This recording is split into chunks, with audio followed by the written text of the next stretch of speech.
with that. Hello. Hey, everybody. Welcome. Are you going to keep that in? Sure. All right. Sure.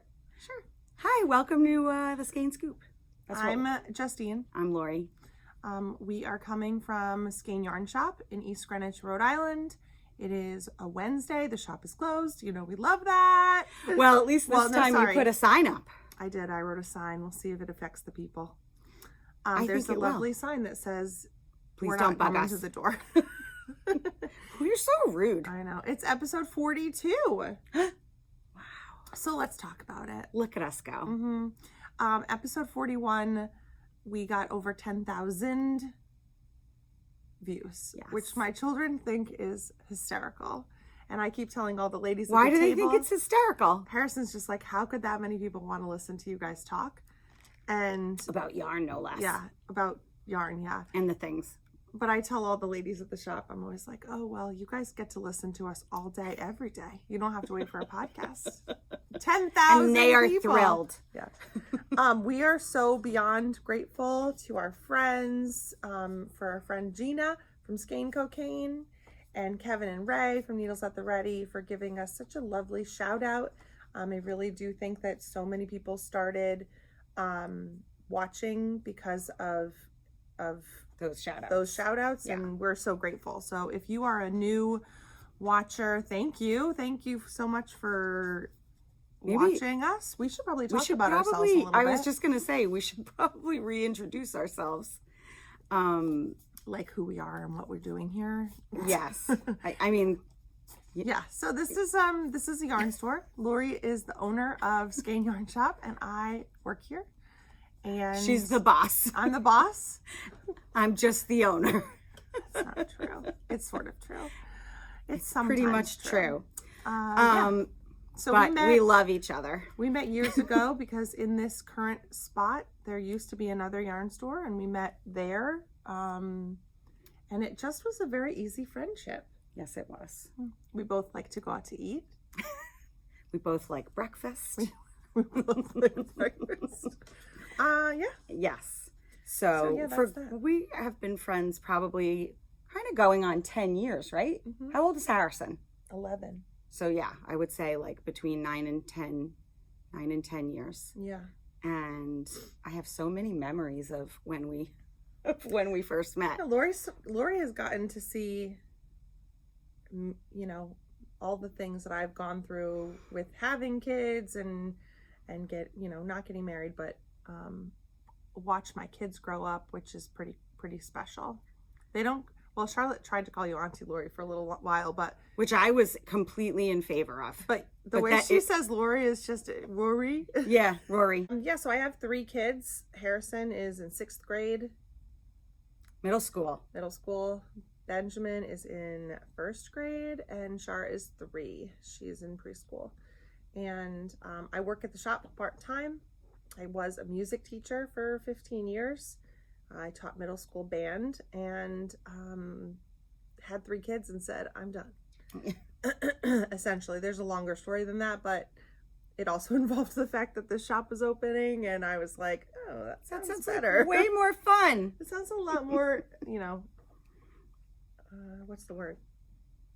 I don't even know. What's the word when you feel not motivated? Oh, shoot. I also forget all the words. Yeah, so we both used to live in the same town in East Greenwich, and Lori recently moved. Yep, I moved a whopping 15 minutes away, which is a lot. Proving annoying.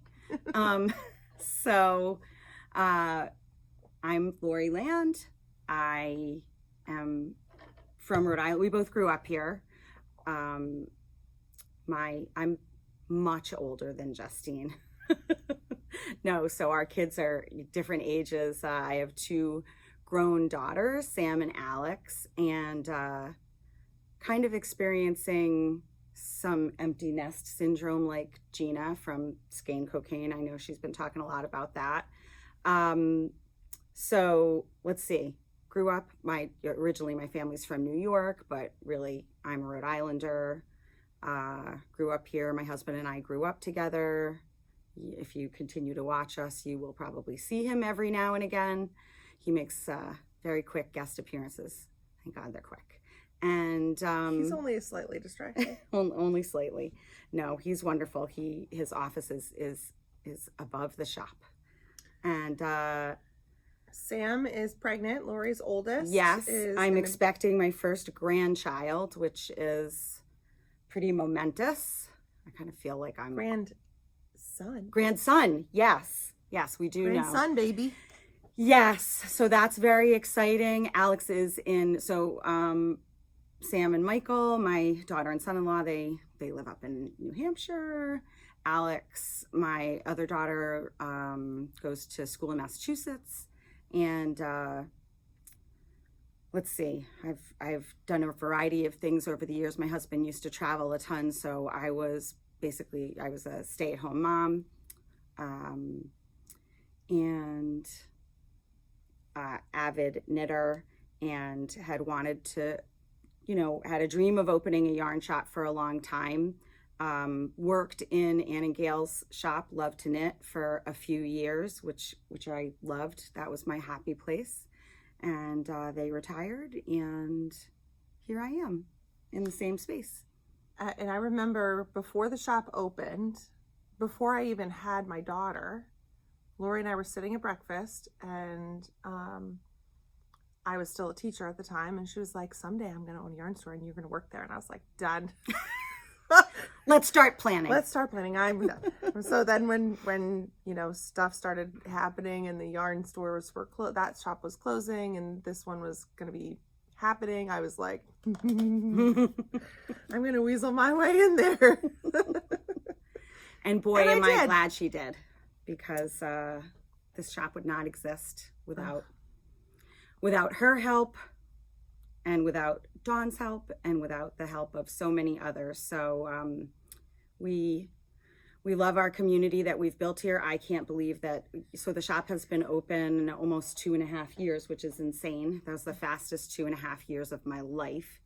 And some days the slowest. Some days are the slowest, but not many of those. I just love it here. You're here all the time. I am. It's a good thing I love it here, because I am here a lot of days. It's a lot of days. Yeah. So I miss knitting at the shop. I will tell you. I know. That's the thing. I miss sitting and knitting with the ladies. I get to see them all the time, though. I was thinking about that, like, before, when I was still working, I would try to sneak over after school for like 45 half an hour, minutes before I had to go pick up my sons. And I remember like being so happy to see my friends who sometimes were still there, because so now being here and being able to see them every Tuesday, Thursday, and Friday is pretty awesome. So yeah, I know, that's the thing. You some things fall by the wayside. I still knit, and I try to knit every day, but I don't get to knit nearly as much because there's just a lot of other stuff to do. I always say, like, sneak in some knitting time whenever you can possibly do it. And I always have a sock in my car. And the other day I was driving somewhere and I looked down and it wasn't there. And I was Did you have a panic attack? Oh my God, what am I going to do? Because I knew I was going to have to sit and wait for like 3 minutes. How dare I wait for 3 minutes without a sock to knit, at least a row on, I do know, because if I sneak it in. If I don't have a knitting bag with me at all times, it just makes me anxious. If I don't touch it. Right. I just have to have it with me. Absolutely. My thing is that on the rare occasions when I don't have it with me, I almost always have a few minutes to knit, and I get so mad. So like when I leave the house, I don't even know why I ask myself that question of, do I take my knitting? It should just be, okay, grab the knitting. I don't carry a purse, but I carry my knitting bags. That's right. Same. So not all the time anyway. So at the beginning of, so basketball starts. Yeah. Oh yeah. Basketball starts. Sports. So, my sons both finished soccer and flag football, which was like, woo! And then I think I remember talking to you that, oh my gosh, someone just came to the door. Can you believe it? Well, there's a sign. That's right. And then no more I wrote, thank you for understanding. That was so nice. I didn't have to write that. Very and nice. XOXO. Oh, Oh. very nice of you. As soon as those sports ended, new ones started. That's and right. not only new ones, but like new to us ones. Oh, right. So Lacrosse, right? Ben is starting lacrosse. He's 6 and He looks so cute in all his equipment. oh my God, he's ridiculous. Like he saw some kids at a playground. Well, we were at a baseball practice and he was mad because he had to play t-ball and he doesn't want to play t-ball. He wants to be pitched to. So we show up for t-ball and he was like, I don't even want to do this. And he saw some kids practicing lacrosse and he was like, they had pads on and helmets and sticks. And he was like, I want to play that. So he started that, which is easy because it's just like an hour and the coaches are really great and they're really strict and like tough. And he loved it. He was super into it.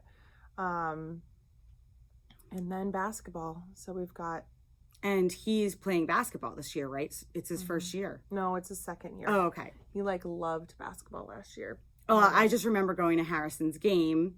And they would run out in the every time there were timeouts, all the little kids who, weren't on playing, the team. They'd run out and shoot the baskets. And what's really cute is like, so at our school where the kids play, the kids have to kind of line the walls, but there's some stadiums or gyms that we go to where they're on like stadiums and the coach will blow a whistle like for a timeout or whatever. And then all you hear is like, boom, boom, boom, boom, boom, boom, boom, with all the kids like running down the thing to go shoot. It's so cute. And then, we watch with the same group of parents and their little siblings. Right. So it's cute to see them grow and absolutely. It's really sweet. So it is. I'm excited for basketball season. I know some people, I love basketball. Yeah. I love it. Yeah. Although it is getting harder for me to knit at basketball because you have to watch. It's too exciting. But I can still do it. Don't worry. So that's what's going on. I on what day was it? Monday? Yeah, on Monday. I don't know what came over me, but I pulled out every project that I have. Oh yeah, I remember you sent the picture. I have a video. Maybe I'll put a video in, but I just like kind of looked around and I was overwhelmed. I decided I needed to make a list. I made a list of all the socks that I needed to finish for holiday gifts. And I was pulling things out. And one of the things I pulled out was so dumb because I had like just 2 projects. I have just the decreases on crowns for a hat. And then I have 2 hat projects done. So I finished one. I'll show you in a minute. And then you pulled one out that was like that? No, I pulled it out of the I was like, why would you do that? No, I didn't rip it out. I pulled out the bags to make myself work on it. And I have a question about one of them, which is what I was thinking about. But okay. I do think that I have quite a bit of knitting to get done before the holiday season. Yeah. Not me. I don't make any promises to anyone anymore. I could just get Jeremy's hat done. That would be good. It's not your Jeremy, my Jeremy. It's not so much I don't feel like it's not impossible. I feel like it's very possible to do all the things I wanted to do. Some of the things that were in my bags, I was like, I am not going to do this. Like one of the things that has been in the bag was my Stephen West MCal from last year. And I remember it well. I sat there and I looked at it. What was it called? Twists and Turns? Is that what it was called? I might have made that up. Oops. No, there is one called Twists and Turns, but I don't think that. Maybe it was. I can't remember. Last year, 2022 MCal. Maybe it is that. Drop it in the comments. I just sat there and I looked at it and I was like, I don't want to finish this. I have no desire to finish this. So I started pulling it out and then I was like, throw it in the garbage. And that's what I did. People are probably freaking out. No, I got some spam coming in on my phone. But yeah, I ripped out a couple things and I reorganized some things. I made a list of all the sweaters that I have going and a list of all the shawls that I have going, which is not that many. And I feel like I will be able to cross some of those things off pretty soon. One of them already is. That sounds amazing. We're going to do that with Lori's. I was going to say, when are you doing mine? I'm using, this is my protein coffee. So it's a protein shake with the double espresso shot on top. And it's my Vegas cup. What's that from? Is that from like a bachelorette or something? No, it's remember when Michael and I went to Vegas last year? We had the most awesome grown-up time in Vegas. I don't remember. In September, it was like right when the school year started. Vaguely. And Michael had to go for work. He had things on like Monday, Tuesday, Wednesday, and Thursday or something. And so we went up on Thursday the week before. What did you do? You went to see a show, right? We saw the what are they called? What's it called? Oh, what's it called? Was it Cirque du Soleil? Yeah, Cirque du Soleil. Yes, it was awesome. Except I got a huge migraine in the middle of that show. God. And it was so bad that we had reservations to go to dinner afterwards at the Voltaggio Brothers restaurant from Top Chef. I was so excited. It was like the perfect date.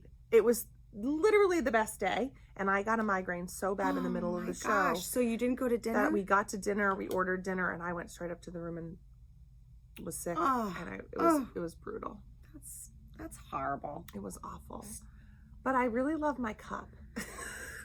Because God forbid we should go somewhere and not get a cup like that. Well, at the pool, they were charging like $50 for a margarita, literally. So we went across the street to a CVS because in Vegas they sell like beer and stuff in CVS. So I got a bunch. I think they actually do that in a lot of places other than Rhode Island. Yeah. Well, but they had like big giant things of Topo Chicos, and I love those. So Topo Chicos? What the heck is that? Is it tequila? No, it's like a seltzer, like a alcoholic seltzer. Oh. Never heard of that. Oh my God, there's somebody at the door. Just kidding. Oh my God. I was gonna. All right, what are you wearing? Let's talk about knitting. Let's talk about. Hold on. Wait, we have a lot of things to talk about.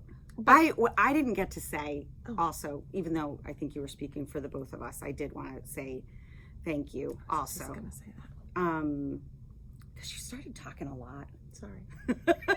That's what happens. I'm a talking monopolizer. Oh no, I think I give you a run for your money in that department. But no, I just wanted to say thank you. Even though Justine was definitely speaking for the both of us, because the sheer number of people who subscribed and watched, which brings us to the main thing, not the main thing, but a big thing. You made a promise the last time we had a podcast. Yes. Was it the last time or was it 2 times before that? It was not the I said that so we were well before Rhinebeck, we were chasing 2,000 subscribers. Okay. And that was a huge milestone for us. But then after Gina, Skein Cocaine, and Kevin and Ray gave us those huge shout outs. Kevin and Ray from Needles at the Ready. If you're not watching both of those podcasts, what's the matter with you? Maybe you should stop yelling at the people. I'm just kidding. They know I'm joking. I hope so, because if people don't know that I'm joking most of the time when I'm speaking, then we have a real problem. But anyway, so now we are coming up pretty well, I don't know if I should say quickly, but we're coming up on 3,000 subscribers, and we cannot thank you enough for watching and liking and subscribing, not only on YouTube, but also followers on Instagram. So very exciting. 2,830 yeah. people. So a promise is a promise. So we're going to do I stopped myself. You sure did. Is that really a thing? Is it really a thing? Yeah, I mean, we're going to do a giveaway. Okay? I was just going to say, yes. We're going to do a giveaway. Giveaway. So in order to enter for the giveaway. Yes, and we're going to put it in the title. Sure are. Take that, people who hack Yard Podcasts. We're calling you out.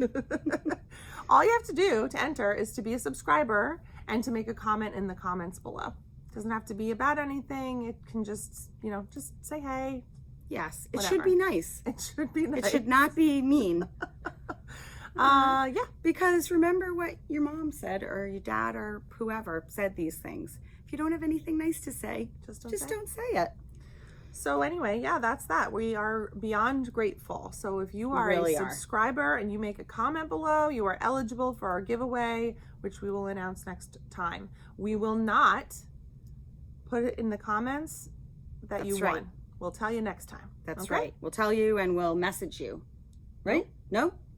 We'll tell you. We'll tell you and then email you will. Us. Yes. That's right. That's it. All right. So thank you, and welcome. Yes. And we hope that you enjoy a hopefully much shorter podcast because I don't have time to edit as long as last time. Yes, and we're not going to Justine's house to finish this one. No, we're not. Because I've got stuff to do. I got to go buy a turkey. Oh. The girl's scared. Oh, that's right. You're doing Thanksgiving this weekend, and I don't have a turkey yet. Doing fake Thanksgiving. We're doing real Thanksgiving early. Okay. We're doing early Thanksgiving. Early Thanksgiving. What are you wearing, Mowry? What am I wearing? I am wearing this lovely shawl. Would you call this a shawl or a shawlette? Anyway. What's weird is mine is significantly larger. It is. It is. This was knit by the lovely Barbara Lyons. She is lovely. And it's called Antarctis.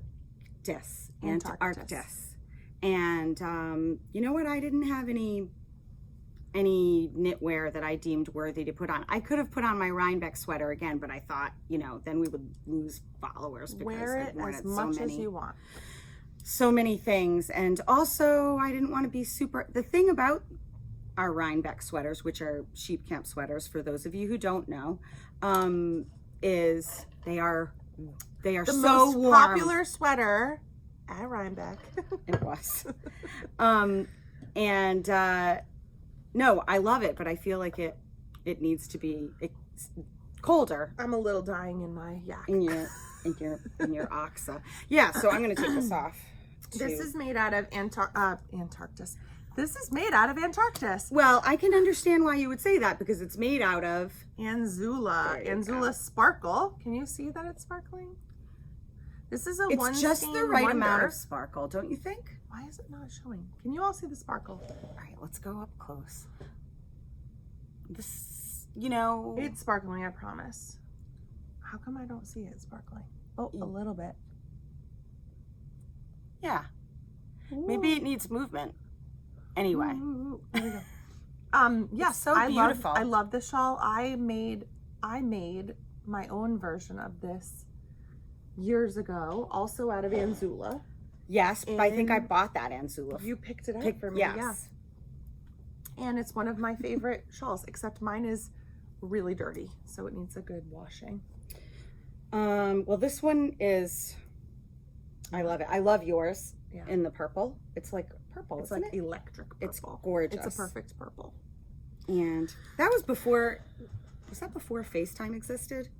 I can't remember. There was a trunk show that you shopped for me because I couldn't get there. I remember. I was you were like, you need to get this exact thing. Do they have this color? I don't even know. All right, I'm actually leaving it off because I'm warm. Okay. So that's what I was wearing. My sweater is one of my favorites. It's my Oxa by Caitlin Hunter. It needs to get ironed or steamed. It's made out of Lang Yak. It's so which is here. Gorgeous. That was very Vanna Whitey. Oh, it was. Oh God, look at this. Looks like I have a well, it's a crease. Yeah, it happens. It's a really perfect sweater. I just convinced Laura Angel to make this sweater. She didn't take much convincing. I showed her the picture because she had made a sweater in yak and she had asked me, she said, because it's much too large on her, and she had asked me, do you think I should rip it out because that was a significant investment. Yeah. The yarn is not inexpensive, and it's just so good. And it's one of our favorites. You will hear us. You will get sick of us talking about this yarn because we love it so much. This sweater is one. Listen, I remember saying there were some things about the yoke that were challenging. Mm-hmm. Specifically these like X's. I don't remember something about like the stitching behind it and the crossing over because there's like a little cable part thing in the middle. There's something about it that was holding me up in wanting to complete it, but looking at it and seeing what it looks like, it was a beautifully written pattern. I think the yarn is perfect for it. And it's a different, I don't know, what I love about it is that it's a different type of cabling. Yeah. It's just... And then these are slip stitches. So these here are just slipped with the yarn in front. Okay. Which is just so cool. They also, I think that there's an Oslo Hat, if I'm not mistaken. There is. So, yep. Yeah. Because I just saw it when I was showing it to Laura, and all of the people on Sunday were like, don't rip it out. And then they all left, and she looked at me and I said, rip it out. Yeah. You gotta, because She got the purple, right? she did. We got some new colors in the yak, and it's gorgeous. It's a really all the beautiful. colors are it's a spectacular, beautiful shawl. and just the yarn. stitch definition is amazing. All right, let's talk about some finished objects. First of all, Okay. we have a customer finished object. Yes. Woo! So our friend Lori Weitzner, oh Look my God, at she that. chose to make a Sophie shawl out of just a little bit of sparkle and cashmere. So this is the cashmere light. It's also not by Lang. What's weird to me is that they call it cashmere light. Like, why do they call it that? because it's kind of light as a cloud. You know what I mean? I guess it's just like the other cashmere I would think would be, I don't even know, whatever. The cashmere premium. Yeah. Guys, can you even? It's stupidly soft. Can you even? So yeah. Thank you so much for this shawl, Lori. There you go. So you'd be warm wearing that. And she has the hat to match, which she just finished. Because that, where's my hat? It's on a mannequin. Oh, it's right behind you. Do you want me to style it out? There you go. I would be dying. So cute. So cute. It's so good. It is Right? so good. Yeah. Really good. So yeah, so this is for those who don't know, so Cashmere Light and Lang Paillettes, Paillettes. We got new ones. We'll talk about it later. Yeah. Okay. All right. Finished objects. So I was talking about that hat that I pulled out that was almost done, and it was for my daughter. Oh my gosh. This is the Manhattan hat by Tori Yu, who I met at Rhinebeck and could not have been more lovely if she tried. She was so sweet. So this is the bougiest 3-year-old hat ever. It is made using It is so cute. Let me feel. hedgehog fibers, Oh my tweedies, gosh. and Moondrake Fua held together. Sorry. It's so good. So one strand of the Fua and one strand of the Tweedy, and it is so cute. it's ridiculous. So the pattern, it has you cast on. I used a German twisted cast on, and then you knit a lot of ribbing. And then when you start doing the crown decreases, there's two options. There's a knit-wise decrease or a purl-wise decrease. I just did the knit one because it was the first one there. And so you knit a section, you keep it the same, and then you do decreases on these larger sections here. Maybe if I do that, it'll help. So like this section here, you keep the stitch count the same, and then you're decreasing on the other spots. And then when you're done, you do a 3-needle bind off, and then you turn the hat inside out. And voila. And I chose one fold, and there you go. Charlotte wanted to take it to school today, and I said, nope, I need to, sorry, suffer. You'll be fine. And yeah, so I love it. The Manhattan hat, it's adorable. Have I seen a picture of her in it? No, I don't even have a picture. Oh of my it. gosh. Maybe I can try to get one. I can picture it. It's going to be ridiculous. Here, your head is littler. I don't want to stretch it out. It's fine. Look how cute it is. I don't want to stretch it out. It is so cute. I mean, this is how it will look on her. It'll be like high up. Yeah. Because that's the way it's supposed to be. Except her head is probably bigger than yours. You think? Oh my God. It's so cute, right? I just love it. I have to finish mine with the sparkle. It's so cute. How much do I love a 3-needle bind off? It's my favorite. For the top of a hat, yeah. For anything. I just love a 3-needle bind off. There's something about it that I love. I find it extremely satisfying. I love it. It's a really cute pattern. I think it's adorable. I did finish my Halloween socks on November 1st. I tried really hard to get them done on Halloween, and I already wore them, but here's a picture. There we go. All right. Let's talk about our whips. Okay. Whip parade. Well, you want me to go? Because I have a question. Oh, sure. Go ahead. So one of the things that I pulled out, I had started this hat. It's the Oslo Hat by Petite Knit. And I love the way it looks. I'll put a picture in. So it has, you're supposed to imagine that this is folded under here and then seamed so that when you fold it up, it's like 4 layers of warmth. 4 layers. Yeah, because you seam it here and then you fold it again. Oh, okay. So it's a lot of layers, right? Right. So good for your ears. It's though. really, really, really so it's really perfect fitted, depending on how long you make it. But I'm making it for my nephew Owen. I'm using. Oh, what's this? Oh my gosh! If it was me, there would be a ring. Oh. There would be a ring in there, just to let you know. Ooh, there's a donut. Oh, Glow in the dark. Look at that. Vicky, my nail girl, she made me those. That's amazing. You want that one? I have a ton of them. Yes. It's so cute. So cute. Can you guys see this? It's a teeny tiny origami crane. I'm using. Look at it.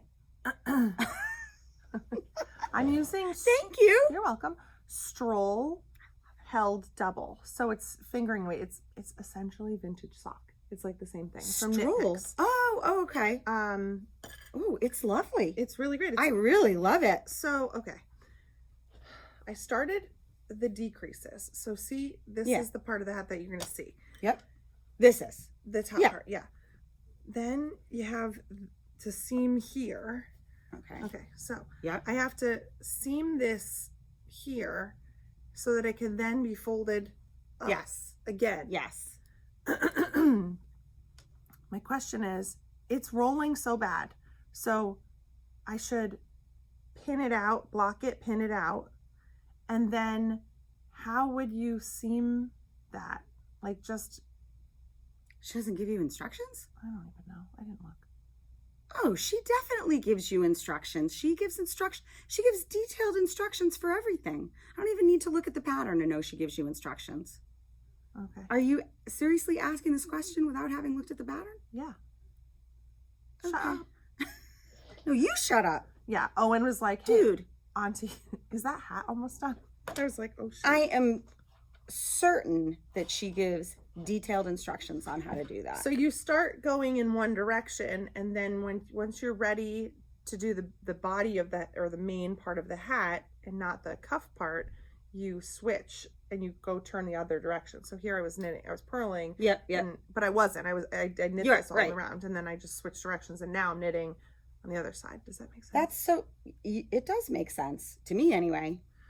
I think that's so cool. Yeah. I mean, her construction of things is really cool. Essentially, I could have knit just a really long musselburgh. Because it would have done the same thing with the fold. Yeah. But, yes. But whatever. Here's a new hat. It's a different construction. And like, what is taking me so long? You know, like what is taking me so long? I'm on the decreases. It's probably a little boring if I had to guess. No. Well, yeah, and now I'm on the decreases, so now it should go faster, and then I can be done. There's no color changing. It's honestly the folding and seaming is throwing me off. I don't want to do it. Okay.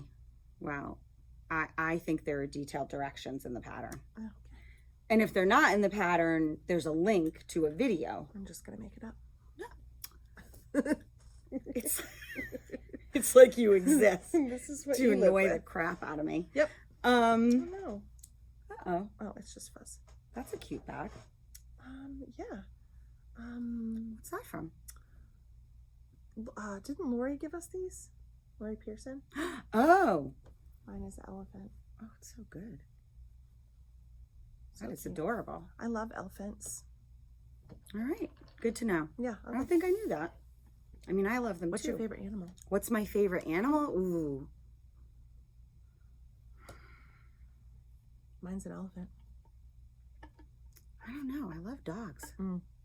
I know you love dogs. I love dogs. I follow several elephant accounts on what? The elephants have their own Instagram. There are a lot of elephant I just accounts love on elephants. Instagram. I love elephants. Like the Sheldrick Trust.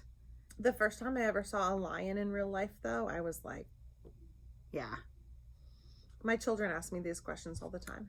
I think that's... Ben's always like, I think they're good. I think they're What's your good favorite podcasts. I know. Well, I do miss that. I can't wait to have that again. yeah. On the way into voting last night, there was a chocolate lab named Brandy. Aww. And Ben got out of the car, and we lost our dog this summer, and he is dying for a puppy. Mm. And he got out of the car, and this dog was 13 years old, looked like a baby, like did not have a single gray hair. Mm. So beautiful. And she did that thing that dogs do where they like press their bodies against you. And Ben was like, look at her, she loves me. Oh, She God. loves me. I know. Dogs are good. Dogs are good. I'm just not ready. I can understand that. I can. Especially because if you just need some time. Also, our lives are so busy, and Maya was an old lady who loved to sleep. So it was Right. easy to not feel super bad about her being home, because she literally would do the same thing whether I was there or not, which Right. is sleep. Puppies aren't like that, and the kids don't realize it. So And my dog isn't like that. And I do feel bad. Like, I don't know, in recent years, like since COVID, I feel like someone was always in the home, in the house, yeah. and interacting with Griffin. And now, especially now that I have the shop, I'm not there a lot of the time, and I feel terrible when I leave him. I saw a meme on Instagram the other day that said something like, before you leave the house, do you turn and look at your dog and say, have a good day, I'll see you in a few hours, or something along those lines, right? Yeah. And I'm like, every single day, Yeah. I love you, like the dog I'll be right understands. back. Yeah, be back soon. Of course, the dogs they don't have a sense of time, I don't think, so they, when you show up, they're just We could ask them. Griff, do you have a sense of time? Do you know what time it is, buddy? But he's just got that human face. You wouldn't know that Griffin was as old as he is. Not that he's No. old, Well, but he acts like a baby. Yeah. He acts like a pup. I mean, and so I know he would love to be out running around, and then I get home and it's dark out and I can't really throw a ball Oh, to the him. darkness. The darkness at 4. And my children are not doing well with the time earlier, Or the brighter in the bedtime morning. and Oh my God. It is right. They're like, I'm not. Are they like, brutal. I'm not tired? Is there No, that? going to bed is okay, but Charlotte usually sleeps until 8. Now she's getting up at 6 in the morning, knocking on her bedroom door, and then she runs back to her bed. She knocks on the door to let us know she's awake, and then she runs back to her bed. That is so cute. It's not cute at 6. No, nothing's cute at 6. I used to have to wake her up at 8. I'm like, let's put her back in I her crib. remember. I told Michael, I said, let's put her back in her crib. He said, we threw her crib piece away. I'm like, ugh. I know, because she just changed recently, right? Just like a couple of months ago? Not even? Maybe a month. Yeah. Oh my gosh. Brutal. All right, let's keep going with our All right, we got to keep going. All right, so whips. Yeah. All right, so everybody, well, no, not everybody. Hopefully we have new friends. lots of new friends. So I've made a little, this is going to be a whip that you're going to see a lot, and whatever. Anyway, so I've made a little bit of progress. That's, my progress. You casted on a lot of things, though. I did cast on a lot of things because, so this is my Edith cardigan. It's a longish cardigan. And I'm like, I can't tell. I've done enough so that I can't tell if you can see it. So here it is. It's made out of Isair EcoSoft.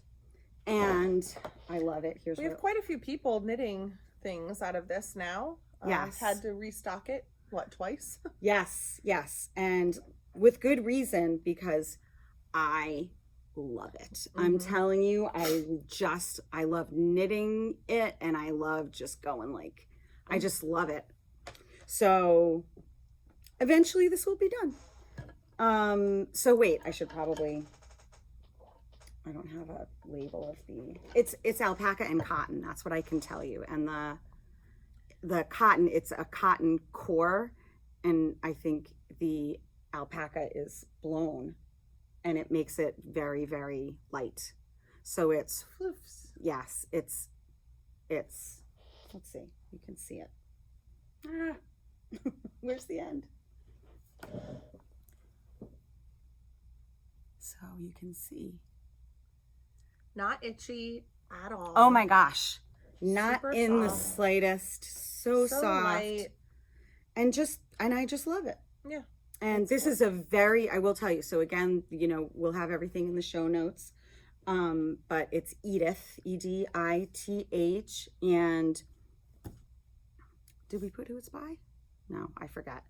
Anyway, The Ravelry, if you go on to down below where it says more and then you hit the button, all of the descriptions are there, including links to all the projects on Ravelry. And it is very, very easy. I'm telling you.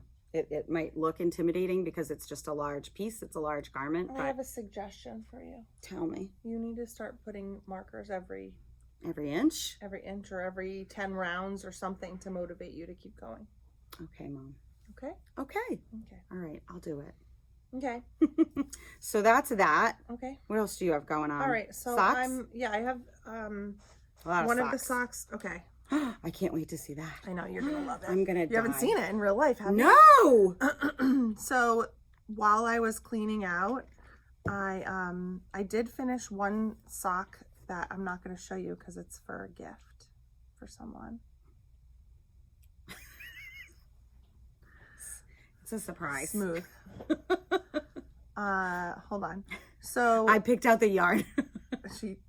So these are all the sock whips that I had. There you go. I mean, that's a problem. Let me see. Hold on, don't look at that one. I didn't even see. Honestly, you know me. I didn't see it. There's 97 pairs of socks. It's stupid. It's so ridiculous. So one of the socks was this from Lang, and you showed this last time, right? Yeah. Yeah. No, not last time, but a while ago. But yeah, look. So good. So I'm almost, I'm just cruising. This is my in the car knitting. I love this. I don't remember who this one's for. Doesn't really matter. I feel like it's for David. I'm sure it is for David. They're all for David. They're all for David. And then similarly, I had some sock tubes. So this is a sock tube that I had. Isn't it so cute? I love it. I love the this colors. This is a Knit Picks Felici sock. And oh my gosh. last night I beautiful. Cut in for the heel and I made my cuff. So this is, this will be done today. And then that's a pair of socks for my gifts, which is great. Go. Michael put it on. He put this on last night and he was like, "Ooh, this feels good." I was like, "Too bad you're not knit worthy." Right, because what's his deal again? He says they're too hot. Oh, good grief. Whatever. Okay. I'll say. What do you want to do? All right. I just have this. Okay. Do you want to go? I'm trying to think of. Okay, yeah, I'll go. So I guess we'll talk about this. Right? Yeah. So a new yarn that we got in it's called Whirl. I'm sure many of you are familiar with it. It's from a Dutch company that people in America constantly call, if you can see it, Scheepjies. Scheepjies. That's what I'm going to call it, even though it's not right. That's what everybody calls it. But I believe because Penny and I had to look it up on Sunday. It's something along the lines of, I am not claiming to actually have the pronunciation right, but it's something along the lines of Scheepjies. Something like that. Scheepjies. Yes. Scheepjies. Wait, where is it from? It's from the Netherlands. All right. So it's Dutch. But look at how gorgeous. God, I can't even. Okay, so this is cotton and acrylic yarn. It's called Whirl. It is. They listed it's fingering, but it is light fingering. Okay. And there's over 1,000 yards in this one cake. It's 1,000 meters. It's so soft. It's ridiculous. It's so look at it. Oh my God. It's so good. So Penny uses these for her blankets, yeah? Yes. Penny makes our crochet friend Penny. She's makes brilliant, ridiculously gorgeous blankets. And she said she's going to bring in her blanket for us to display now that we have this yarn in. I mean, it's spectacular. And that blanket, I think, won first prize at the Washington County. When I was looking at the projects yesterday, there were so many crochet projects. Stuff like this makes me wish I was a crocheter, like a real crocheter, you know? It makes me wish I was a crocheter, period, because I keep thinking I'm going to have Penny teach me. I feel like you would love it. I really do. Okay, explain Maybe I to should. Me your reasoning for pulling from the center. Is it very easy to pull it out? Because you're not really usually a center pull. No, in fact, I am vehemently anti-center pull. Which is weird. I actually kind of like it. Because I'll tell you, because two reasons. Yarn barf. Okay, I won't say almost always, but so often when you pull from the center, you pull out a clump of yarn barf that you have to deal with. Yep. But then the other reason is because when you pull from the center, if you need to rip out, which I do almost every project, I never start a project only once. And we would have to open for the UPS people. Yes, we would. So if you need to rip out, it's just a pain because you can't just like stuff it in. I was just thinking, I never thought of that because if I make a mistake, I throw it away. What's wrong with you? So the reason I pulled from the center is because I wanted this purple up near my face. It's gorgeous. All right, so what are you making? So I am making Kalari, Kalari, which is a shawl by... Do you know that I put all the information on the screen, right? Whatever. Listen, just let me do my thing. By Amber O'Brien. So I just started and I have ripped it out, which was super annoying. Let me see. Is that No, this is the right side, obviously, since that's where the skein marker is. Ooh. Wait, can you hold this? Sure. There you go. Anyway, it's very easy. Is the entire thing in this pattern?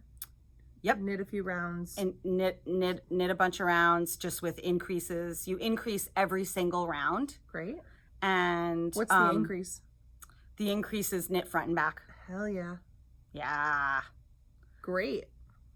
Look at how pretty it is. And then once it starts, I was really hoping to get a color change before we podcasted, but that was not to be. You're so smart. That is so pretty. Nicely done, Lori. Thank you. Are you just going to keep going and going and going and going? I'm just going. You just want to die? I'm going to keep going until I can't take it anymore. But it's going to be beautiful. Yeah. We have tons of colors and they will be up online and it's cost effective. I think I showed them, right? Oh, I don't know if I showed this one. Oh, you know I love that one. Yeah, it's so pretty. Yes, and other colors that I have not shown here. Gorgeous. All right. Moving on. Another whip. All right, so we got a ton. Prepare yourselves. We got a ton of Noro in the shop. And Noro is a yarn that Lori's always wanted to have because she lived in Japan. And I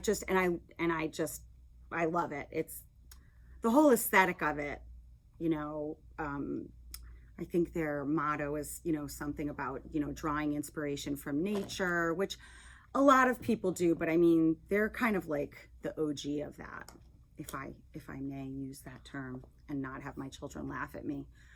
They will be laughing, but I won't be able to hear them. They're not watching the podcast. Mm-mm. Sam does. Oh, hi, Sam. Hi, Sam. That means we can't show knitting baby things, or we don't care? I don't know. I thought about this. Sam, if you want to enter for the giveaway, your comment has to be, do you want us to show your knitting? I'm just kidding. Oh, I was going to say, she can't win the giveaway. I was only kidding. She's not going to win. But Sam, let me know if you care, because when I start making baby because things, I thought we could show them and just say, Sam, don't look. You know, Okay. yeah, fast forward. So we got a bunch of different kinds of Noro in a bunch of different bases, and the first ball that we got, I just stared at it for a really long time, and I said to Lori, I really want to take that home. I really want to make something with that. Can I have that, please? Please let that be mine. So finally we got the other ball of it so that I could make what I wanted to make, and I will show you that in a second. But we do have the Noro magazine. If you saw on Instagram, I posted a picture of this sweater. Oh, which people are going crazy over. Yes. So that is a sweater using the Akari by Noro. It uses, that particular one uses one of the Akari, regular Akari, and the Akari Solo.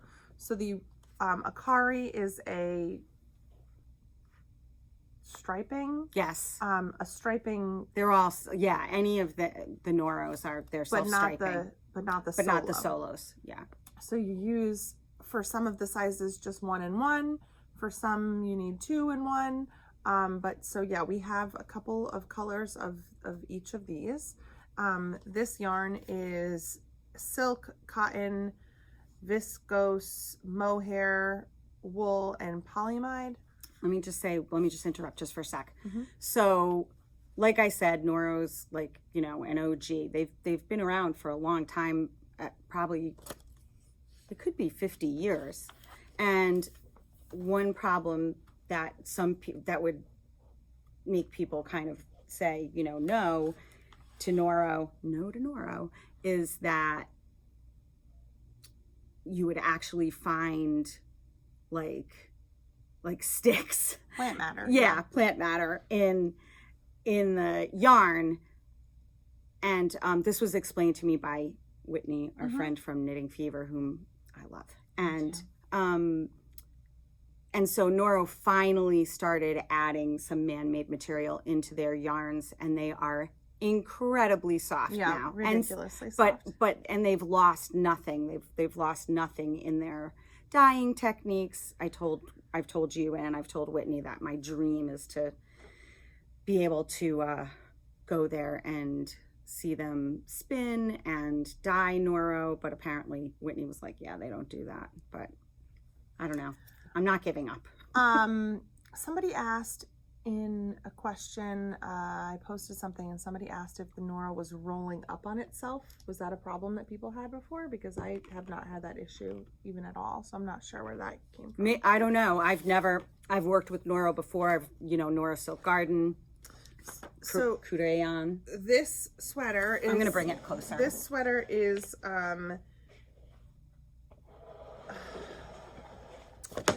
the name of the pattern is nope, that's not right. The yarn. It's the book is not it's not organized, yeah, the way we are accustomed to. Is that it? Page 33. Dude. What is the name of it? Bisect. I knew that. So you can make it in the one color, or you can make it holding them together. It is so soft. It is really, really, really, really beautiful. Here's what I want to tell you, that we have a few colors in. I wish we had more of it in. The thing is with Noro, if you don't get in like at the beginning of their ordering cycle, then it's like it comes in and drips. Waves, yeah, and dribs and drabs. And so I actually have an insane amount of this on order. But don't get discouraged. If this is something you love and you want to make, just tell us what you want and we will put you on a list and we will make sure that you get it. But the response to this has been crazy. It's amazing. And the colors are really beautiful and it is so soft. I mean, it's just ridiculous. So this one is worsted. And this is another one that's worsted. This is the Tsubame. And so this is, oh, and I should have said, these are 200-gram balls. Right. These are those, they're called dragon eggs. So cute. The Tsubame is 50% silk, 25% wool, and 25% polyamide. And this is the only color that we have in the Tsubame, but it is a very... Pretty great. It's beautiful. So you could make like a one skein shawl with this, or you can get... I was just going to say that Bronny, so Casa Pinka has just come out. I don't know, has it come out or? It hasn't come out just yet, it's but coming it's coming out. And she used this, right? Or she used Akari. Oh, Akari, perfect. Yep. So yeah. But you could use this as well because it's the same weight. In fact, she used that colorway. Yep, yeah. The pink one.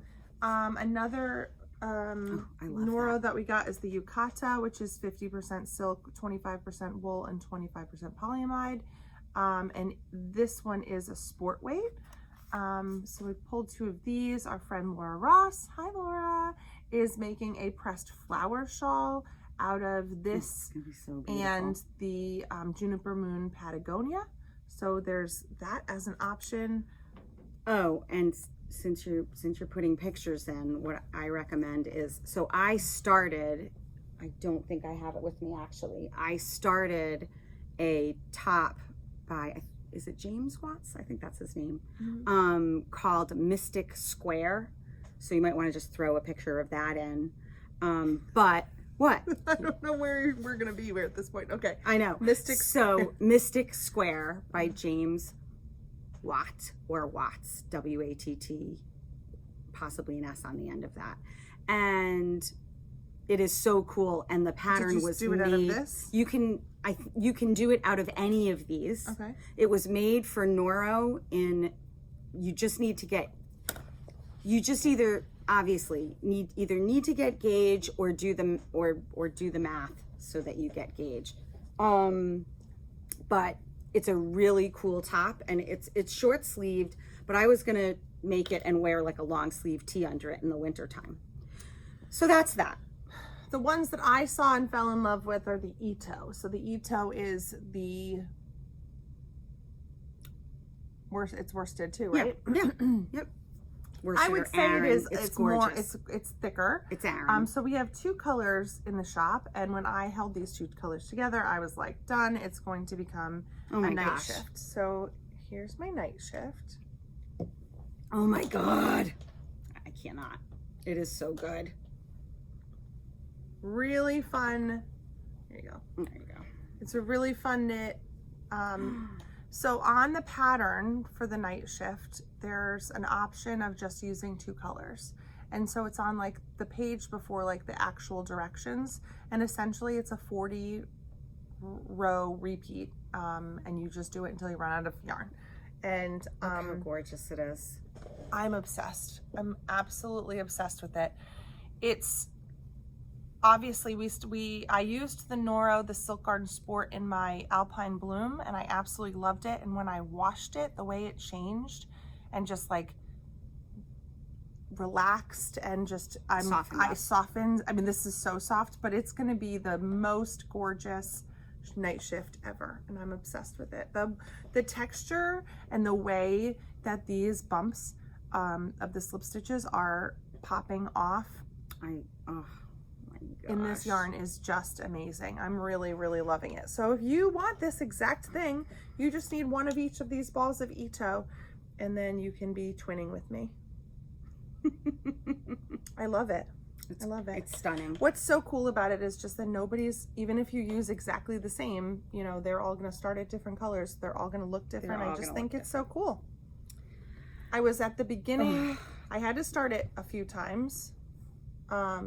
Because at the beginning, I kept forgetting which one was the main color that I was using and which one was the contrast color, even though you do the same thing. It just took me a minute to figure it out. Yeah. So I put a marker on the outside of the ball that I use as my main color, but I don't need it there anymore. But It's there because it's cute. And I have this in my bag from Judy. We have 4 of these big sized bags, not in this particular color, but we do have some of these in the shop. They are her sweater bags. They are so good, and I'm sure she'll be making more of them. And we have her holiday bags. Yeah, we can pull those out pretty soon. Yeah. So good. You have one new thing, right? Another new thing? Oh yeah. That's right. Stand by. Okay. My coffee is empty, but I'm gonna pretend like it's not. Well, I do. I'm gonna show it because I love. I don't know if you can go. Oh, I love that. I know, but I think I'm ripping it out and doing it on a bigger needle. Don't roll your eyes at me. So, I think it needs to be looser, but you can tell me what you think. I sure will. So this is called a new leaf beanie, and it is done in Malabrigo Noventa. Oh my God, the color and is just stupid. I don't even think it's not even gonna show up the right way. It is spectacular. The colors are so good. I mean, obviously that's just natural poking through there, but it looks very one color, but it's not. It is very oh my gosh, tonal. it's just, and it's so much more vibrant than it's looking right now. Maybe it will look more vibrant when we publish this thing. No, it won't. It'll look just like this. You can't even understand. It's so much more, what would you say? It's just so much deeper and cleaner. Yes. That's showing up as navy. Yeah, but it's more of a teal, right? Yeah. You need to rip it out, sorry. Yeah, I know. It's too, so it's a really cute. A new leaf beanie. I mean, unless you're making it for a kid. No. Part of me was like, no, I just have to rip the whole thing out because it's just. If you're going to rip it out anyway. Yeah. Yeah, it's too tight. Oh, that's attractive. I don't know what it looks like, but it's funny. It looks like we're going to pull your hair out and like do a dye or something. I don't know. It's too tight. It's a look. Yeah, it's definitely too tight. I should have done, so recently when I've been knitting. Take it off. I can't keep taking you don't think serious. I should? Come on. I'm going to do the rest of the podcast. Can't take you seriously like that. Like you take me seriously the rest of the time? I do. I know. I'm just kidding. It's so good though. It is. It's a really cool. I feel like I should. Do you think by just doing one more needle size it's going to be big enough? No, I'm on a 10. I'm going up to an 11. Are you going to have to do another repeat in there? Is it possible to? What do you mean? What do you mean? Are you going to cast on the same number of stitches? Is it possible to just add more stitches in there? No, but I just don't like the way it looks. Oh, no, I know. I mean, in addition, do you think that just by going up 2 needle sizes, it's going to be... I feel like it would be. Okay. We shall see. You can always put it on a barber cord and put it on your head. Yes. Yes, I can. Or put it on a big person's head. A bigger head. Because your head is small. My head is the perfect size. I'm jealous of your head. No, you need the big head for all the brains. I do have a lot of brains.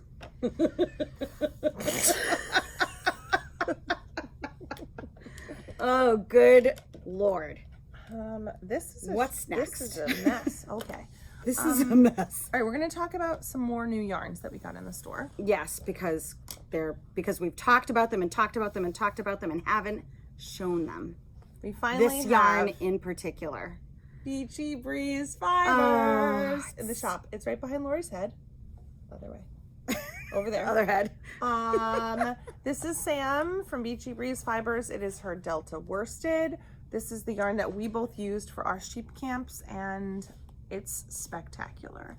And the people have been loving this. Yes, so we did do an Instagram live and post pictures and stuff, but we didn't get a chance to talk about it in the shop, or on the podcast rather. Here's just a few. This is Garden Party. This one is Starry Night. That's one of my favorites. This one is Snow-capped mountains. Yeah. We barely have any left. So here's the thing. If you know, you're like, oh my God, they have it now, I want to get it. Yes. And my pink. Justine's pink. So if there is not enough for the project you want to do, please reach out to us because we will have it dyed for you. Sam will be happy to do that. And, we'll just be getting, we'll just be adding more colors. So I bought an extra skein of this for mine.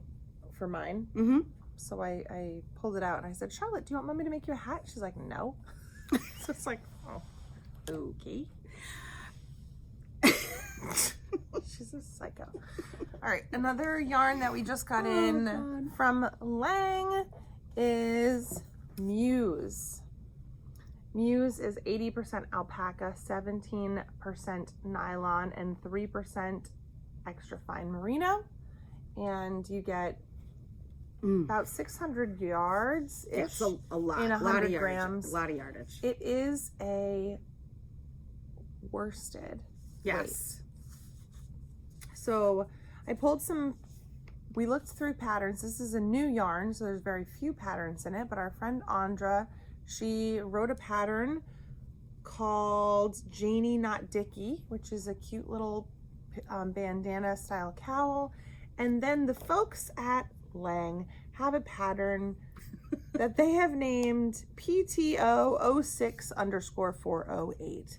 And I will tag that as well. It's a really brilliantly named pattern. Yes. It's a really brilliantly numbered. Yes, right. Good job, Lang. Lang doesn't name any of their hysterical colors. They just put numbers on them. And so apparently that's how they do their patterns as well. Yes. So it is available on Ravelry. You can go check it out. The link is down below. It's a one skein project, perfect for gift giving, because I actually think you don't even use the whole skein. You probably can get 2 out of 1 because there's so much yardage in here. So really fun. Yeah. Really cool. Is Stephanie making something? Well, Stephanie was gonna make a sweater out of it and you poo-pooed it. So she was like, I'm sorry, Steph. oh, I'm sorry. My son is at school with his uncle today. Oh gosh. Because you have to show that.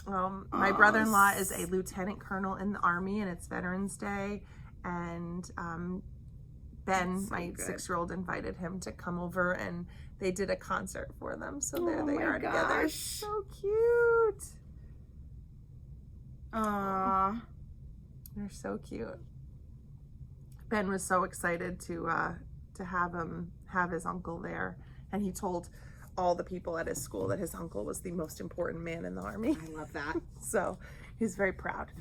So, and so are we. Thank you to all your veterans. Yes. And yes. Yeah. Thank you for your service. So I'm still waiting for my info on the aliens, by the way. Seriously. So yes, so there's that. There's that. There is. Oh yeah, so she was gonna make a sweater and I made a face, so that's not happening.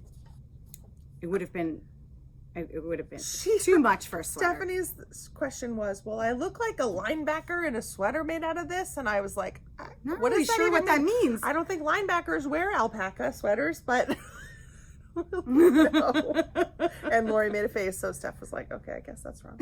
she's like too much. I was like, I think it's the perfect accessory. Absolutely. Yes, one skein. And then we got in like 30 skeins of 30 colors. 30 colors, yeah, rather. Maybe. Of new, some of them are new to us colorways by Manos. It's their Alegria, which is a 75 merino superwash, 25% polyamide, fingering weight.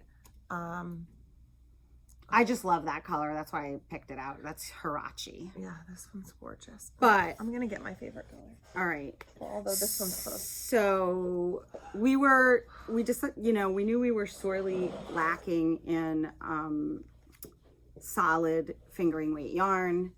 And now we are not, because we have all this beautiful Allegria. And this, if you have never used this yarn, you should use it, because it is unbelievably squishy and delightful. I think this is my favorite. I love that one. This is called Mars. Oh, so beautiful. This one is Hike. I just think it's so interesting, the color choices put together. That pinky mauve with the blue and the green, so pretty. I feel like these would be amazing socks. Don't tempt me. I think these would be amazing socks for me. I love this color. This is called Oxygen. Makes sense. It's why is everything so much more beautiful in person? See, this is why you have to come to the shop. This is why you have to come to the shop. Even if you live far away. We got a package in the mail yesterday from a viewer. Yes. That was so nice. Who's become a friend? Yes. Louise. Louise has been watching us from the beginning, I believe. She's been watching us for a while. For a long time. And she sent us these cute little pouches that she made for us. And I can't tell you how much I needed this little pouch. So here's one. Everybody's going to want this. And I know, Louise, I'm sorry to say, you have to as of now, you have to find a they're friend not who can for sew, sale. we don't know. Look at how So, cute they are. These are perfect for our circular. And look at this. Look at the little hook. I know, you can hook it right onto your case. So I put all my circular, what am I trying to say? My cables. Your cords, cables, whatever you want to call them. I put all my cables instead of having them in the outside pocket of my look at case. look at the lining. I know. Thank you so much, Louise. These are so what a sweet gift. So appreciated. So now I, got my needles and my cords separated, and it makes me so happy. You're so oh my gosh, look at that. Mine had a turtle, but I took it off. And we got little progress keepers. Oh my gosh, Louise, you are so sweet. They're Thank so you cute. so much. We love gifts, just saying. You are shameless. Thank you. I love a gift. Oh, goodness. Yeah, I think that's all the knitting content, Laura. I will tell you this, since we're talking about notions and things like that. How many times can I take my hair down and put it up during a podcast? We should have like a contest. Every time you see her do it, take a drink. These are the stitch stoppers from Fox and Pine Stitches. Basically flew out the door. And so just to let you know, keep an eye out online. It's UPS again. Keep an eye out, because either at the end of this week or the beginning of next week, we are expecting a new shipment with your old favorites. For those of you who weren't able to get like the alpacas, the llamas, those llamas, the knitting llamas, yeah, and the sheep and all those fun things. I ordered a ton more, plus holiday ones, and of course we'll show them to you on the next podcast. But I mean, so many. We'll probably have to do a live, because I bet they'll go out quite as quickly. Yeah, as they came so in. many Christmas ones, and a lovely menorah that actually, that's why Tara would have sent it out earlier, but she had to wait for the menorahs to come in, because I would have been sad. And then new Katrinkles, right? Oh yeah. So there'll be. Yesterday I cleared off the counter and making me so happy. Which made both of us so happy. Oh my God, I just, there's something about moving things around that made me really happy. So, we made some space so that we can showcase some new things when they come in, and it's all good things, right? Yes, we will have. So obviously the holidays are upon us, and in our next podcast will be, I think that'll be focused mostly, obviously, on our knitting and stuff like that, but also just holiday gift guide, kind of. Yeah, so normally we would be podcasting in 2 weeks, which is the week of Thanksgiving. But my kids don't have school for that entire week. I don't know what sadist created that calendar, but so we are. Thanks so much. So I'm actually going to be with my family in Florida for Thanksgiving week, which is lovely. Is very lovely. Because for once, well, you know. Yeah, I mean, yeah, so I'm hosting what Lori calls fake Thanksgiving. No, not fake, just early. I'm hosting an early Thanksgiving. That was mean. This weekend in New Hampshire. I'm very much looking forward to getting up there. It's my most happy place. I just love being in New Hampshire. So we'll be up there for the weekend. It's a long weekend this weekend, and then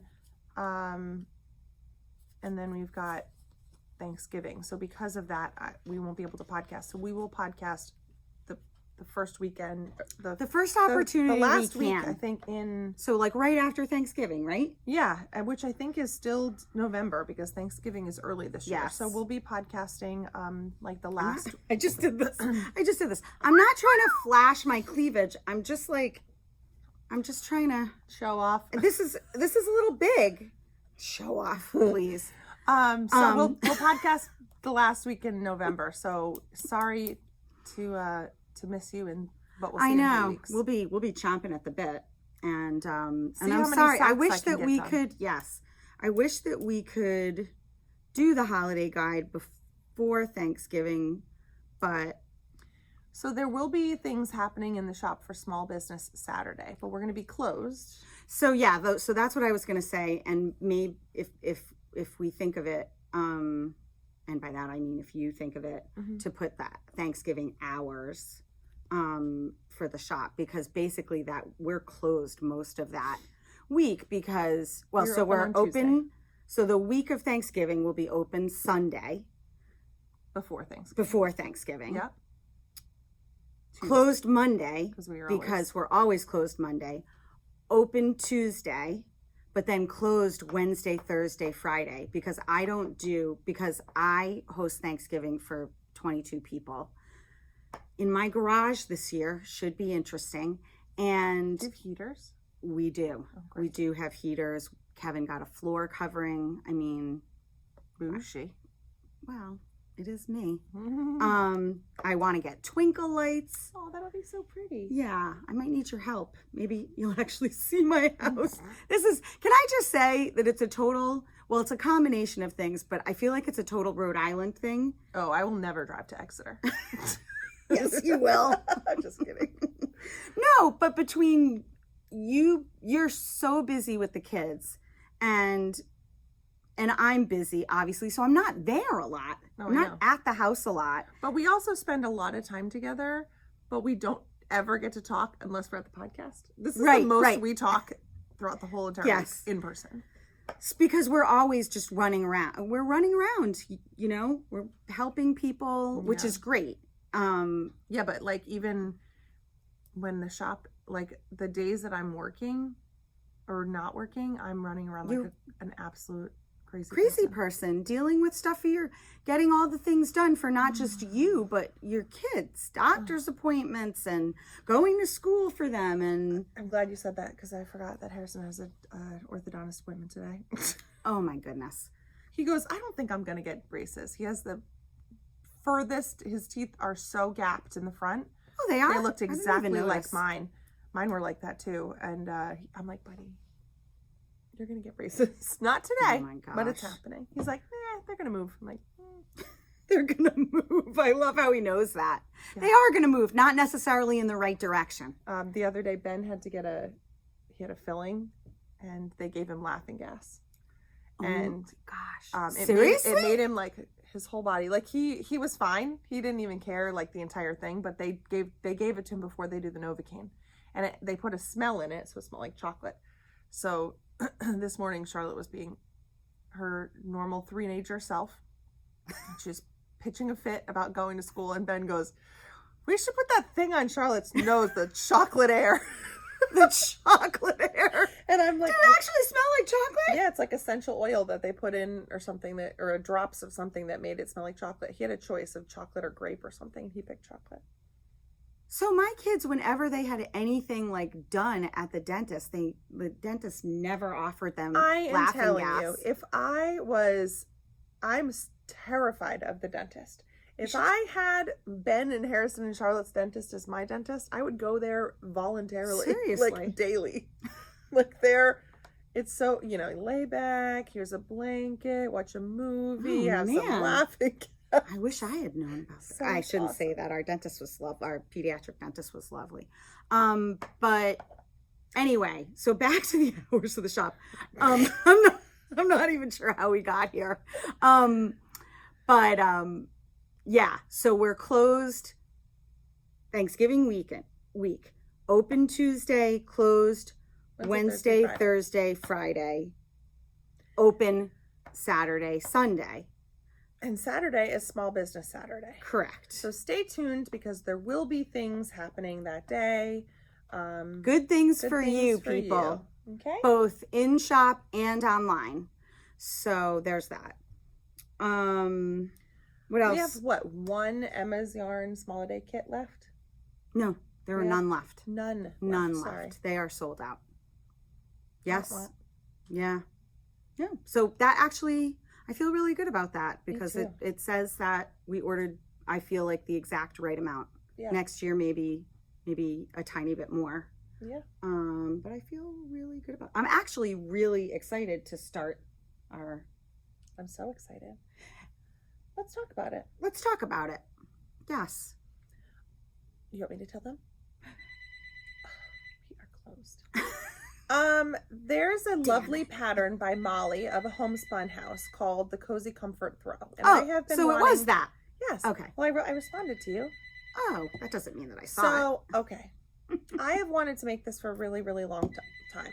It is written in two different ways. One, you hold your advent with a mohair and knit it until you run out of the color for your advent, and then you pick up your second color and keep going, but you're always constantly holding a mohair. Okay. Now that's what threw me off. Me personally, I don't want mohair. I want to do it marled with a white. So I'm going to be using it with vintage sock, which we should probably order more white of that, right? Oh, yeah. Because you, me, and Judy Zabo are doing it. Well, now I'm thinking about the mohair because I love Ariel. Yeah. We have Barocco Ariel mohair, which is honestly my favorite mohair of all time. It is really reasonably priced and not sheddy. And not sheddy and not itchy. Well, you're going to need to order that too if you want to do it the white. Yes. We only have 2 skeins. Good point. So, Natalie from Nitty Natty, don't write it on that because I'm going to need it. Darn it. I'll remind you because someone needs to order the Should I write it on my hand? No! Oh my God, what are you, in high school? Natalie from Nitty Natty is doing her tour of the U.S. Yes.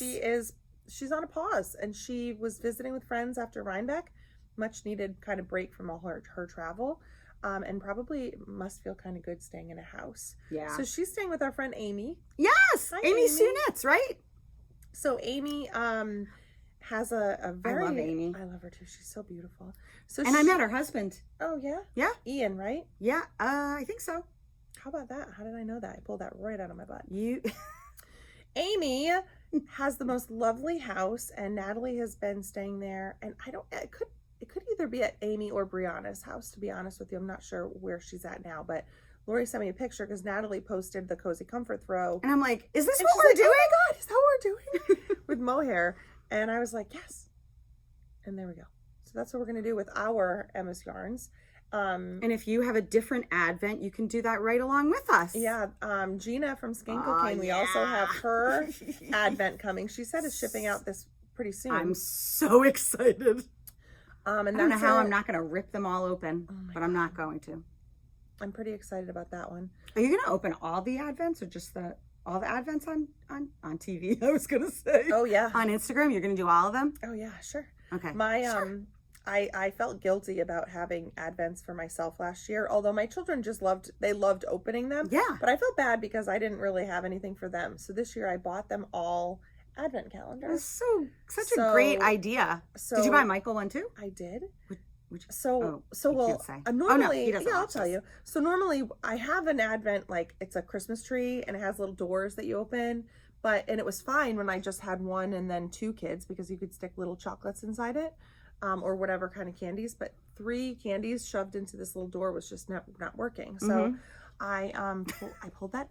I'm not going to put it out this year, even though it's very cute. And instead, I bought them all their own personalized Advent calendar. So Michael's is from Williams and Sonoma, and it is a Grinch Advent. And so it's the Grinch Who Stole Christmas. Oh, well, and every door you didn't really think that that's what I was like making a face about. I knew that it was the Grinch, I know. right? I was talking, okay. I was just being more specific about what it was. Okay. So it's a when you open it up, it has like little pop outs that you pull out, and then there's little different Grinch themed candies in every. Oh, thing. cute! I was wondering, what is going to be in the little doors? Well, so I've watched people do these kinds of Advent things before. Williams and Sonoma had a ton of options. It took a really long time for it to arrive at my house, but oh wow! And then they wrote something about there must be chocolate in it because they wrote something about it was too hot and they couldn't ship it. I don't know. Well, that would make sense. No clue, but yeah. So. That's the one I got for Michael, and then for Charlotte, I got the cutest little it's a bracelet, and every day you add a charm onto a charm bracelet, so she's gonna love that. And then for Harrison's, I got him like wonky candies, so it's like kind of like Michael's, but it's different candy bars that he knows, and then different flavors as well. And then Ben's is a Pokemon themed one, so every day is a different little Pokemon character. So he found it. Oh, right. And he was running around with it, and he's like, I need to open this right now. And I was like, you can't, honey. It's for December 1st. Remember when you helped mommy open all the yarn? And he was like, how about I just take the plastic off? And I'm like, no, you're not taking the plastic off. He's like, I'll just take the plastic off. And I'm like, you can't take the plastic off. The plastic is the same. What's underneath it is the same. And he's like, I just want to stick my finger in them. I'm like, oh my God, he's crazy. So I hid them. And good idea. That's where we're at with that. Hope you have a good hiding place. It's not a very good hiding place, but he gave up. Or did he? I can just picture you going to get it. I wanted to get... They had like a really cool one. Brianna from the Little Wolf Knits, she gave her husband an IPA Advent, and I thought that was really, really cool, except for the fact that in order for her husband to be able to like drink it, they had to be cold. So she had to keep this giant box in her refrigerator. Oh my gosh, how funny. I don't have space in my refrigerator to keep a giant box of Advent beer for Michael, so I'm sorry, babe. Would they put him in, what do they call those little bottles? No, they put him in like full beer cans. So it was like a really big box, and he would like punch through it and pull out like a huge beer, which is awesome. That's hysterical. But I'm like, I must have been very expensive. And then in my head, I'm like, oh God, some of these Advents are so expensive. And I'm like, I have 3 Advents for myself of yarn things. So I should really shut up. I think I have 2 or 3, and I swore I wasn't going to get anything. I don't know. It's either 2 or 3. Like I got Gina's. Did Freckled Whimsy do another striping one this year? I don't know. Hers was my favorite last year. Her striping Advent socks were my favorite. I bought the Cozy Knitter one again this year. I was able to get it. Oh, I thought you weren't able to get it. I wasn't at first, but then I was able to. Oh. Was there like a second round or something? There was, but I actually was able to. Remember that last year I told everybody I couldn't talk to them because I needed to stop working so that I could get it. Oh yeah. And then this year, yes, I do remember that. I forgot. Yeah. And so I was like, oh my God, I missed out. And then later that night, I was like, oh, I wonder if there's any. And they had some still. So I was able to get it that day. Oh, that's so good. Because I felt bad. But she said it's going to be totally different this year. So like, if you look at all of her past ones, she acknowledged that I don't know who it is. Okay. They acknowledged that some of them were looking like pretty similar. They gave the same kind of vibe. obviously not in the same order, but the same kind of vibe. So they are changing it completely to be totally different. I think it's going to be brighter, and I'm very excited. That is exciting. I'm very excited. Super, super duper excited. I have some changes that I want to do to the Cozy Comfort throw, but we can talk about it when we cast that on. All right. That sounds good. You know, being Jewish, we don't do Advents. Yeah. But I was sitting here thinking when you were talking about, like, it's fun. You know, like I remember, you know, when my friends would have them, you know, opening up the little compartments and stuff like that. And I thought, what kind of Advent would I get Kevin? And it would have to be like, you know, a motorcycle Advent, and it would, you know, take up half the house. Like, oh my God. You know. Do you think they have more of those things at like the paper store? Do you think the paper store has Advents? Oh, I would not be surprised if the paper store has Advents. I'm feeling kind of guilty that Harrison's is lame. What is it again? Tell me. It's just like chocolate bars. It's a little lame in comparison to how... Well, you definitely have time. Yeah. You know what I mean? Like, you definitely have time to find something online. There's also this... What about he watches this, so I'm not going to say anything. No, he doesn't watch. Oh, he doesn't? No, he doesn't. He watches the beginning and it says, "We look good episode, Mom." All right. So I can talk about it? Yeah. All right. So what about like a sports one? There's got to be a sports one, Well, I right? was thinking that. Wouldn't it be nice if there was like, or I could make him his own with the one that we have. Like make it be. That would be way more. I don't know. Yeah, we'll have your spare time. Yeah, good luck with that. Time. All right, I'm sorry, but that's okay. Are your glasses crooked? It's not. It's my face. Oh, stop. It is. Look, I'm telling you, it has to be that like my ears. If you're new here and you're still watching, we literally have talked about this about 15,000 times. She's gonna take off her glasses and now she's gonna talk. No, about I'm not gonna take off my glasses. Just look at them. It's just a combination of things. I think it's that my ears are not lined up. Dude, look at them. There is nothing wrong with your ears. Look, they are totally crooked. It's your eyebrows. It's not my eyebrows. It's my ears. Look at. I think that they don't look crooked to me at all. I think you're just being a very kind friend. I don't think they look crooked. You don't think I would tell you the truth? I would. I know. It's like I just want them to. Those are great glasses. They are. Who picked these glasses out? That would be you. All right. So, best for last. Yeah, I know. Not really. I did want to take some time to. I always knew that this transition was going to be difficult. Anybody who knows me knows that I definitely have ADHD, and so when it comes to a lot of different things, but particularly my knitting, you know, sometimes I'm all over the place and sometimes I'm not really good about finishing things, but I really feel off lately, and I've wanted to talk about it, but I haven't. I've just been thinking about it a lot. What I've been thinking about as someone who is Jewish in America, I've been thinking a lot about anti-Semitism, and actually I feel really bad because I wanted to wear my pin that Stephanie got me, which I will be wearing every day. It's, you know, about anti-Semitism awareness.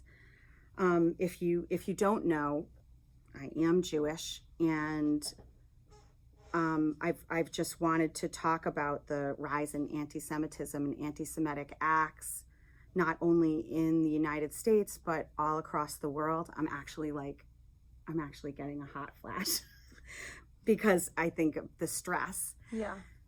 And if you follow us on Instagram, then you know. Then you might know that last night I published a story. It was something that someone, my friend Susan, had sent me, a message from Mayim Bialik, the Jewish actress who has, I think, been just publishing amazing content. Yes, amazing content since the events of October 7th, since the horrific attacks that occurred in Israel. Let me say at the outset, and again, this is for those who are still watching. I totally understand if people are not anymore. But this is what I am going to say is not political in any way, shape, or form. I have opinions, but I prefer not to use this forum to talk about politics because I feel like people come here to escape that. Mm-hmm. So, we've talked extensively about this, and I've talked to a lot of my friends about this since October 7th, and I have been wrestling with, do I want to say something? Do I want to say something on the podcast? Should I keep it on my personal account? And I think because I couldn't stop thinking about it, I decided that I finally had to say something. And we were going to do a separate podcast, but I just decided to do it on our regular podcast. So I'm not going to talk about politics. I'm not going to talk about, whether or not you think, you're siding with one side or another in Israel and in Gaza. The situation there is horrific. All lives matter, all deaths matter, and really, that's all I'm going to say about that. But what I really wanted to focus on is how I feel being a Jewish person in America today. And one of the reasons I wanted to talk about it is because I feel like it's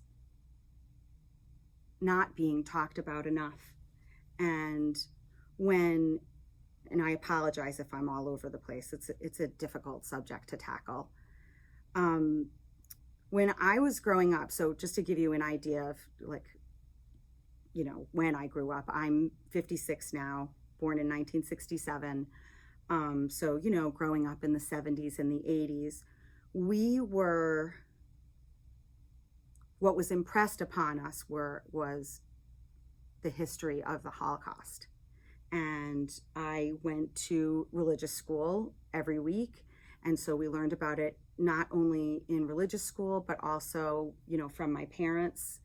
And it was kind of, pounded into us about how important it was to remember the Holocaust. I'm sure many of you have heard the term, never forget. And because if you forget, you're doomed to repeat history. And so we were always encouraged to talk about it and never forget. And what I can tell you is that I never imagined growing up and then as a young adult that at this stage of my life,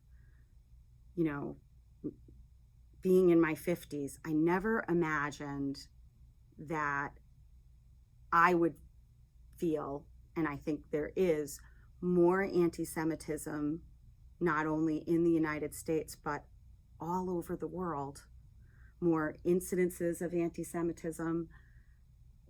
That was unfathomable to me.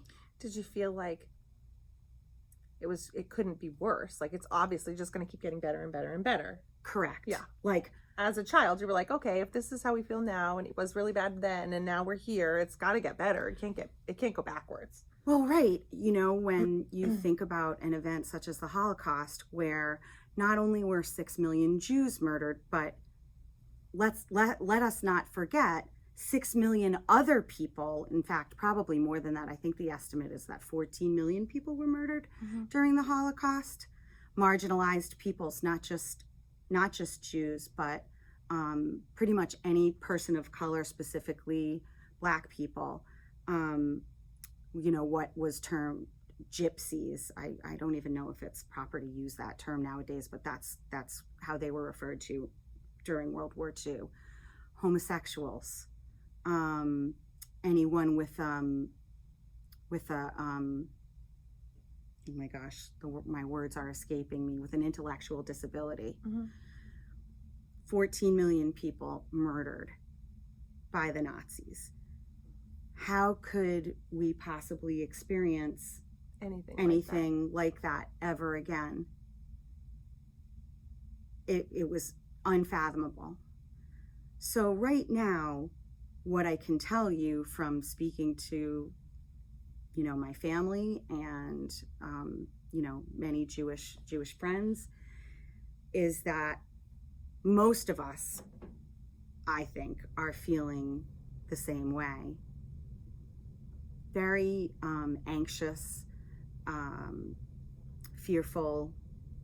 I never imagined that I would be dealing with this later on in my life. Yeah. And when I have a friend who says to me, a friend who lives in Manhattan, who says to me, well, I've taken off my Star of David. I can't. And it brings tears to my eyes. I can't wear this anymore because I'm in New York City and I'm fearful. When you hear about, a woman being pushed to the train tracks merely because the person, and I don't even know if that person was Jewish, and it doesn't even matter, but the perpetrator of that crime pushed her because they thought she was Jewish.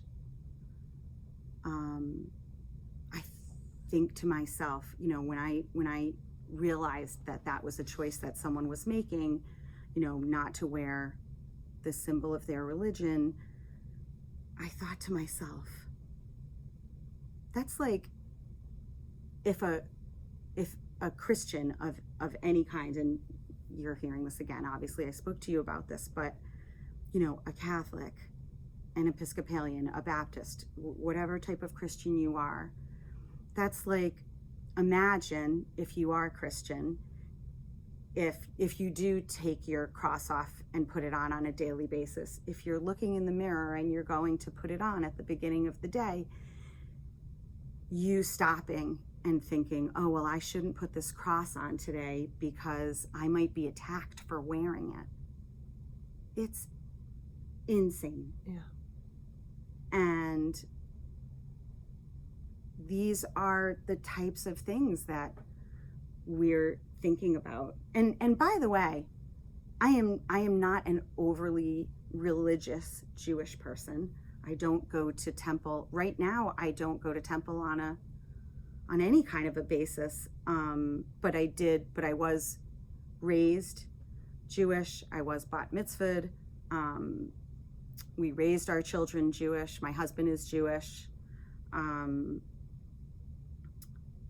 But I don't think it matters what kind of Jewish person you are, how religious you are.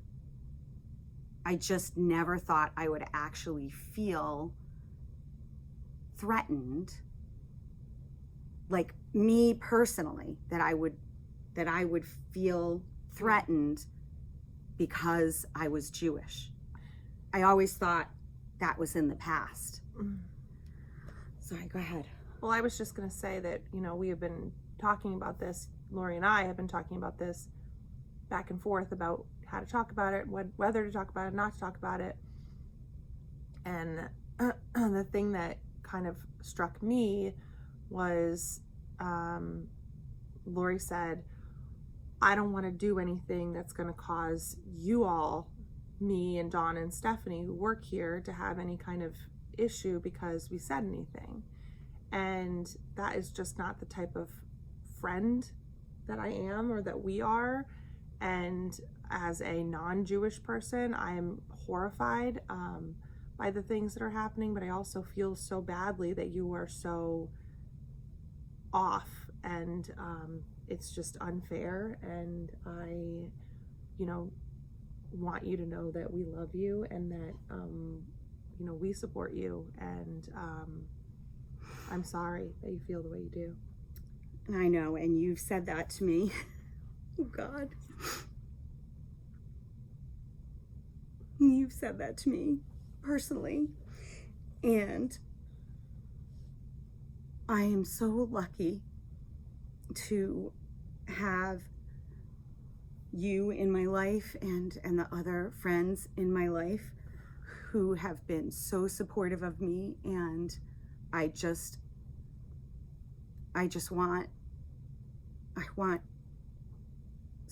all of the people who have shown me support, me and my family, and that includes Dawn and Stephanie and so many other friends, you know, Danielle and Bethany, you know, my non-knitters. Where are my non-knitters at? And so many people that I've met through this podcast. I'm sorry. I can't express how grateful I am for your friendship and for your support. So I'm not here to say that nobody has been supportive. I have been discouraged by the lack of outrage on the part of the fiber community overall. Which, when you say that to like a non-knitter, right, they would think like, well, what are they gonna do? Right. But we as knitters know that there are a lot of us, you know, and the fact that there has been a minimal amount of conversation being had for you as a yarn shop owner and as a knitter and as a person who supports all people, it is disheartening, and I totally understand. It has been, because when I look back over the past, you know, 2-3 years at the causes that have been taken up by this community, and rightful causes. I mean, absolutely, it just seems causes that we've taken up. Yeah. When I look at the allyship, for, you know, I'm not even gonna, you know, name whatever. Different... You know, I just feel like the community has come together for these different causes, particularly over the last 3 to 5 years, and particularly over social media. Yeah. So to witness the silence over this issue, and again, I am talking about anti-Semitism. I am not talking about Israel. I am, you know, if you want to know my opinions on that, we can have another discussion another time, and you can look at my personal account. I'm Lori Eileen Land. I think, I don't know. But again, I am not talking about being political. This is a human issue. You know, we are talking about acts that are occurring here and all over the world because of someone's religion, because of someone's culture, however you want to describe Judaism. Yeah. But it is most certainly a religion. You know, some people think it's a culture. I don't really care, you know, what you want to call it. This is a human issue that affects us all. And so that's where my disappointment comes into play. I wrote the hashtag, the hashtag silence is complicity, you know, in the post, in the story that I made that's still up right now, because I think what I'm trying to say is that, yes, you do see on social media and, you know, many Jews speaking out, Noah Tishby, Mayim Bialik, Gal Gadot, you know, people who are Jewish or Israeli, they are speaking out, but I'm not feeling again, not on a personal level. I'm totally feeling it on a personal level from my friends and from people who have reached out to me over Instagram and email, and people who have picked up the phone to call me. You know who you are. Those things have moved me unbelievably. But the silence regarding, the community as a whole has been deafening. And I wanted to express that. So I hope that in you being able to express yourself lovely today, I hope that you'll be able to feel a little at peace of things. I don't mean like... No, I know what you're saying. I hope that like you can maybe... Well, I think yes, and I hope that too, and I think I will, because I will have... causing a lot of anxiety for you. And say something, not say something, worried about people's perceptions, and truthfully, it just doesn't matter. And that's the thing that I said to you the other day was, if people are watching this and offended by anything that you said just now, then I don't care if they're following us, or I don't care if they unsubscribe or give us a thumbs down. And neither do I. And it's not, and it is a community, and this little community that we have is full of people who are loving and supporting of you and me and this. And if it's affecting you to the way that it's affecting you, then everybody cares. And I know that. Just, and yesterday when you posted the thing on the story from my embryonic, there were comments that some people wrote saying like, I wanted to say something, but I wasn't sure what to say. And that's, I think... I didn't see those comments. You're going to have to show me how to see them, because I'm, technological I don't idiot. like when there's a notification on my phone, so I have to click out of that. Yes. So so for anybody who responded and didn't get an immediate response from me, I'm really sorry. I just suck at technology. It's okay. Crap, what was I going to say? I was going to say something. Oh, I know what I was going to say. God. I've expressed my disappointment, and then I realized, well, how could I expect anybody else to speak up if I didn't speak up? So then I felt like of course I have to speak up. Mm-hmm.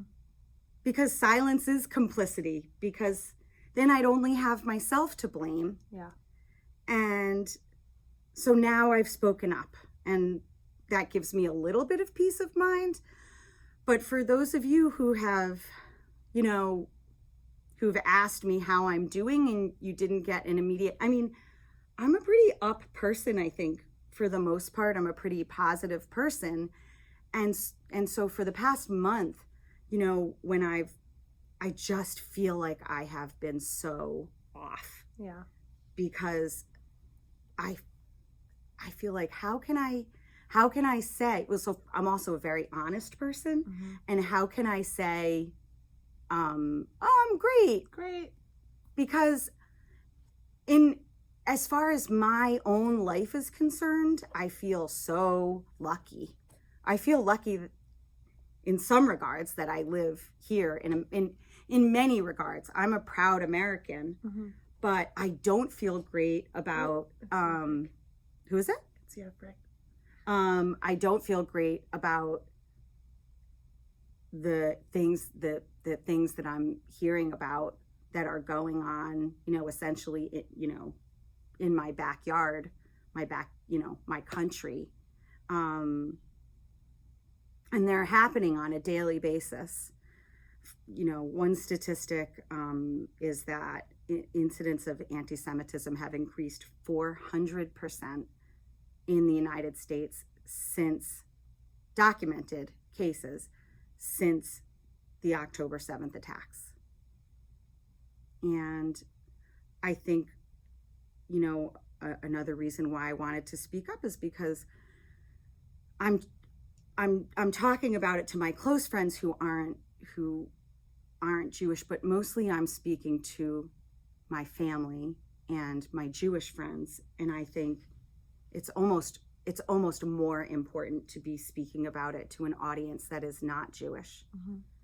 And by the way, and this was an interesting statistic that Mayim Bialik and Noah Tishby quoted in one of their reels, and I recommend you go and look at some of the stuff that they've posted, and we can put it in the notes down below. Jews make up 0.2% of the world population. Wow. I just want you to sit with that for a minute. Yeah. And 3%, less than 3% of the American population. So I'm sure there's more to say. Of course, there's more to say. I pray for peace every day. I don't have a lot of hope about that situation right now, and that the sadness that brings me, as I know it brings all of you, is overwhelming. But I do believe here, I think what I would ask is that you please, if you're not Jewish, please speak out. And if you see something or hear something that's anti-Semitic, please stand up for us. I love you. I love you too. Okay. So thank you. Yeah, thank you very listening. much. Thank you for listening. We really, really appreciate it. And sorry to leave off on such a somber note, but It's okay. that's life. Yeah. And I really love you all. Thanks for watching. See you next time.